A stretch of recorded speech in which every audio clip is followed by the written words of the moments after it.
نضر الله وجوها لم تزل مثل السحاب. بسم الله الرحمن الرحيم.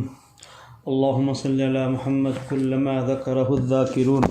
وكلما غفل عن ذكره الغافلون.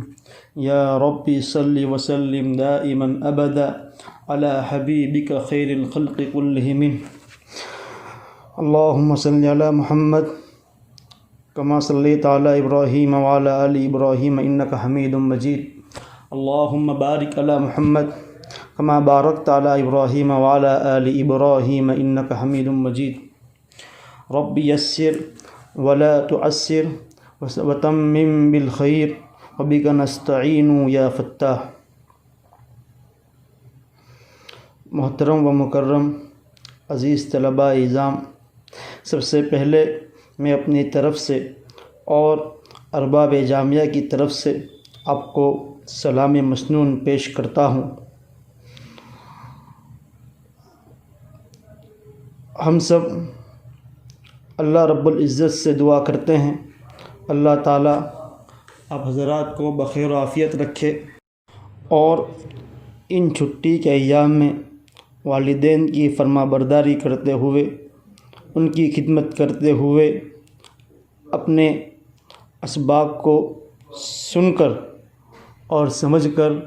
یاد کرنے اور ہمیشہ یاد رکھنے کی کوشش کرتے رہے۔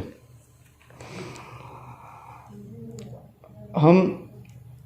جامعہ اور ارباب جامعہ کا بے حد شکر گزار ہیں کہ جامعہ نے ہمارے وقت کو ضائع نہ ہو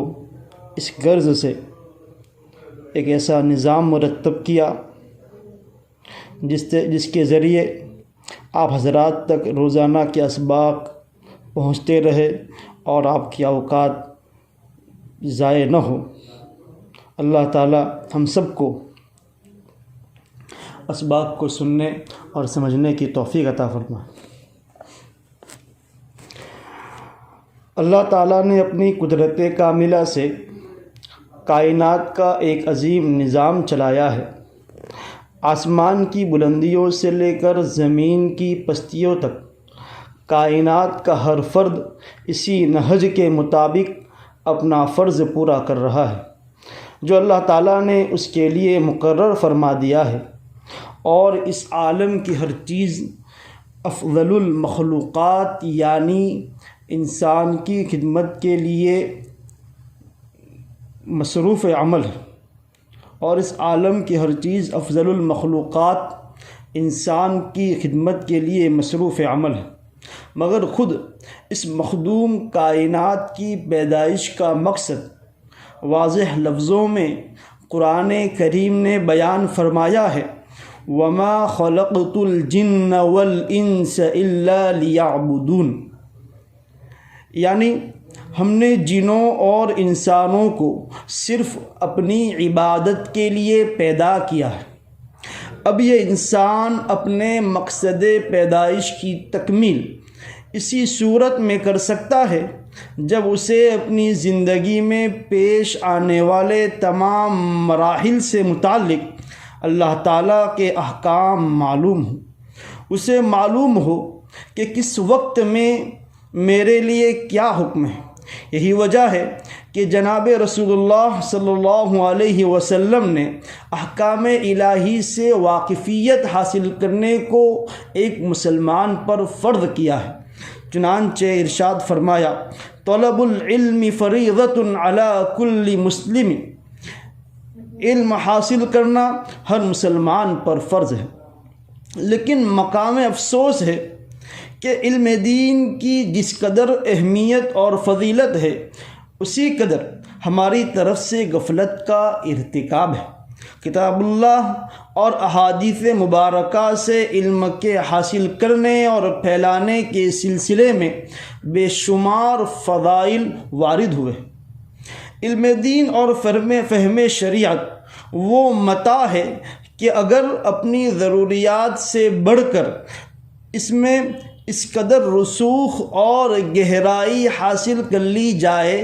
کہ خود اپنی ذات کے علاوہ معاشرے کے بے شمار افراد کو بھی احکام خداوندی کے مطابق زندگی گزارنے میں رہنمائی کر سکے، اور سادہ لوح مسلمانوں کو شیطانی و نفسانی چنگل سے چھڑا کر اللہ تعالیٰ کا صحیح بندہ بنانے میں مشعل راہ ثابت ہو، تو ایسے شخص کو فقیہ کا مقدس اور بلند ترین خطاب حاصل ہوتا ہے۔ ایسا شخص جس کو اللہ تعالیٰ دین کی باریک فہم عطا فرمائے خوب شکر بجا لائے، کیونکہ اللہ تعالیٰ نے اس کو دنیا و آخرت میں بھلائیوں سے ہمکنار کرنے کا اعلان فرما دیا۔ اللہ تعالیٰ کے رسول صلی اللہ علیہ وسلم کا ارشاد ہے، من یرید اللہ بہ خیرا یفقہہ فی الدین۔ اللہ تعالیٰ جس شخص کے ساتھ بھی بھلائی کا ارادہ فرماتے ہیں اس کو دین کی باریک سمجھ عطا فرما دیتے ہیں۔ چنانچہ حضرت مسیح الامت حضرت مولانا شاہ محمد مسیح اللہ جلال آبادی رحمہ اللہ نے اپنے خطاب میں علم دین کی اہمیت پر بڑے لطیف پیرائے میں متنبع فرمایا ہے۔ آپ فرماتے ہیں، آج کل مسلمانوں کی جو تباہی دنیاوی اکثر اور دینی تو گویا بالکل ہو رہی ہے، وہ سب پر ظاہر ہے۔ اس کے وجہ سے عقلاء زمانہ اس کی تدبیر سوچنے میں مصروف ہے۔ کوئی کہتا ہے کہ افلاس و تنگدستی اس کی وجہ ہے، کوئی کہتا ہے کہ تعلیم جدید اور علوم حاضرہ کی کمی اس کا سبب ہے، کوئی کہتا ہے کہ حکومت موجودہ غیر اسلامی ہے، اس لیے مسلمان کسی میدان میں ترقی نہیں کر سکتے۔ الغرض ہر خیر خواہ اپنے خیال کے موافق اس تباہی کی وجہ تلاش کرنے میں لگا ہوا، لیکن اگر بنظر انصاف دیکھا جائے تو سابقہ وجوہ کسی غیر مسلم کے لیے تو تباہی کا سبب بن سکتی ہیں، کیونکہ وہ دنیا اور اسباب دنیا ہی کو سب کچھ سمجھتے ہیں، تو ان کے پاس ماضی کا کوئی آئینہ نہیں ہے جس میں اپنی تاریخ دیکھ کر اپنے زوال کے اسباب معلوم کر سکیں۔ لیکن قوم مسلم کے پاس اپنی ماضی کا ایک شفاف آئینہ ہے جس میں وہ اپنے پیشواؤں اور مقتداؤں کے عروج و ترقی کے اسباب معلوم کر سکتے ہیں۔ یہی اسباب عروج ہیں جن کو چھوڑنے سے قوم مسلم تباہی اور زوال کی طرف جا رہی ہے۔ اب سوال یہ پیدا ہوتا ہے کہ وہ اسباب عروج کیا ہے جس کے ترک کرنے سے زوال آ رہا ہے؟ اس کی تفصیل تو قرآن و حدیث میں اصولاً اور کتب فقہ و تصوف میں فروعاً ملے گی، لیکن اہل بصیرت کے غور و خوض کے بعد اس کے اصل اسباب دو معلوم ہوتے ہیں۔ اول کم علمی اور دوسری نا اتفاقی۔ کم علمی سے تو مسلمان اپنے مذہب سے بے خبر ہیں، اور صرف بے خبر نہیں بلکہ بعض صاحبان مذہب کو ترقی سے مانع سمجھتے ہیں، حالانکہ یہ ان کی زبردست غلطی ہے، جس کی مختصر دلیل یہ ہے کہ اس صورت میں یہ کہنا پڑے گا کہ مذہب اسلام ایک خاص زمانے تک تھا، اس کے بعد اسلام کی تعلیمات مفید تو کیا ہوتی بلکہ مضر ہیں۔ نعوذ باللہ، یہ عقیدہ کم از کم ایک مسلمان کا تو نہیں ہو سکتا۔ یہ مذکورہ اثر تو قلت علم کا ہوا، اور نا اتفاقی کا اثر یہ ہوا کہ مسلمانوں کی دنیا تباہ ہو گئی، کیونکہ دنیاوی ترقی کے لیے اتفاق کی شدید ضرورت ہے۔ جس خاندان کے افراد متفق ہوتے ہیں وہ خاندان ترقی کرتا رہتا ہے، اس کی تجارتیں خوب چلتی ہے، نیز دوسروں پر اس کا اثر بھی ہوتا ہے، سب دلوں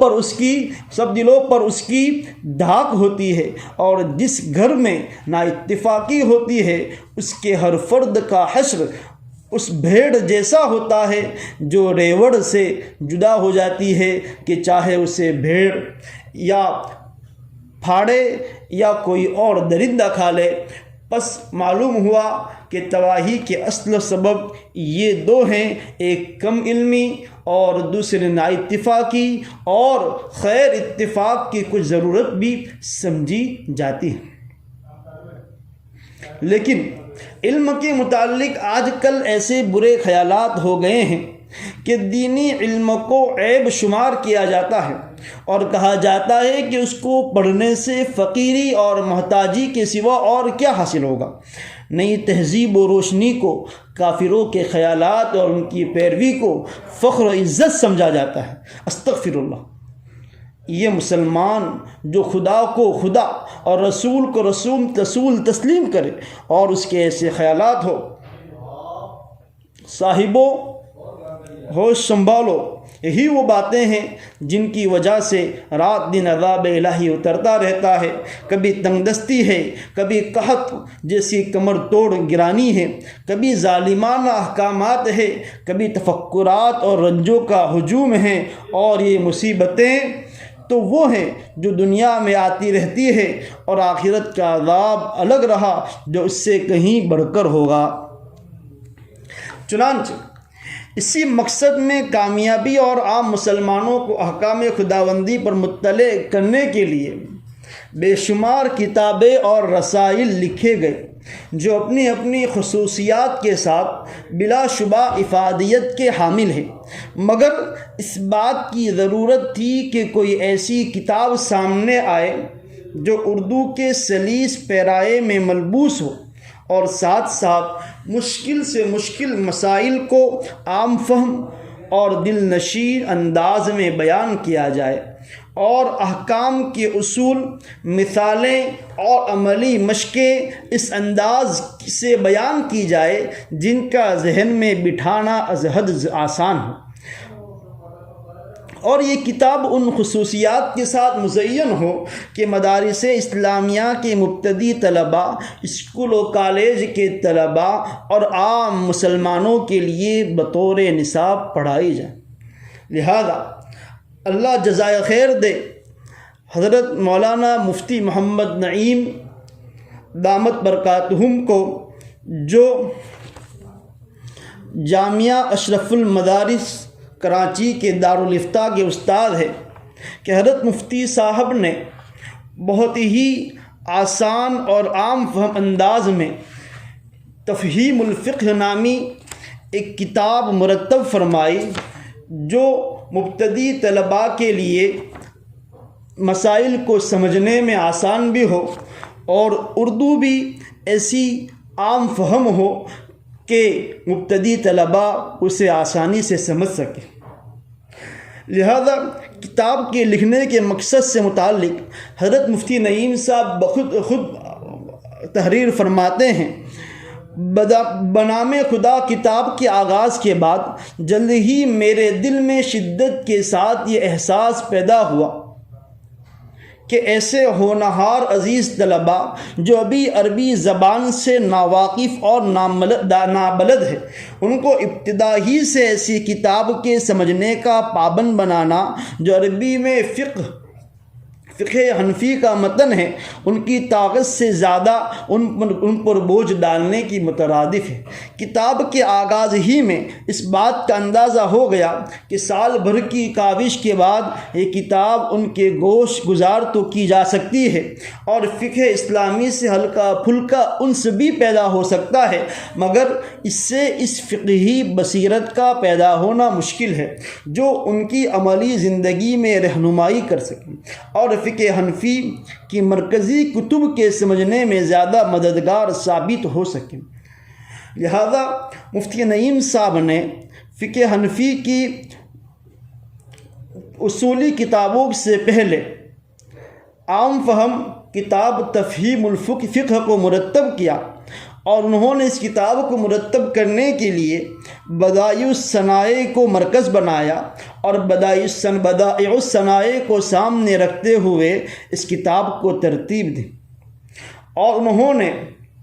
اس انداز سے کتاب کو مرتب کیا کہ خاص مقامات کو نقشوں اور جدول کی مدد سے پڑھایا